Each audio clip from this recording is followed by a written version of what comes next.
బ్రేక్ఫాస్ట్కి egg rice prepare చేస్తున్నానండి. ప్యారలల్గా పాలు కూడా వేడవుతున్నాయి. వెదర్ కొంచెం చల్లగా ఉంది. లైట్గా రిజ్లింగ్ కూడా స్టార్ట్ అయింది. ఇంకా మా వారికి శంకుపూలతో హాట్ వాటర్ ఇద్దాం అన్నట్టుగా కెటిల్లో వాటర్ హీట్ చేస్తున్నాను.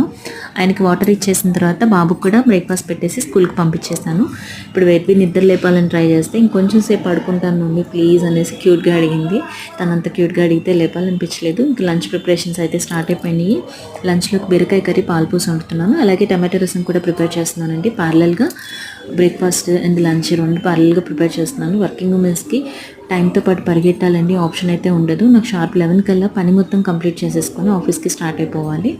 ఇంక నా లంచ్ రెడీ అయిపోయిన తర్వాత కిచెన్లో మొత్తం క్లీనింగ్ అనేది స్టార్ట్ అయిపోయింది. కిచెన్ కౌంటర్ టాప్ స్టవ్ మొత్తం నీట్గా క్లీన్ చేసేసుకొని ఇలా అయితే పెట్టేసుకున్నాను. వంట అయిపోయిన తర్వాత కిచెన్ ఇలా నీట్గా పెట్టుకోవటం అనేది నాకు ఒక అలవాట్లా అయిపోయింది. కొంచెం మెస్సీగా ఉంటే అన్ఈజీగా అనిపిస్తుంది. నాలా మీలో ఎంతమందికి అలా ఉంటుందని అనేది సరదాగా కామెంట్లో మెన్షన్ చేసేసండి. వీడియో నచ్చినట్టయితే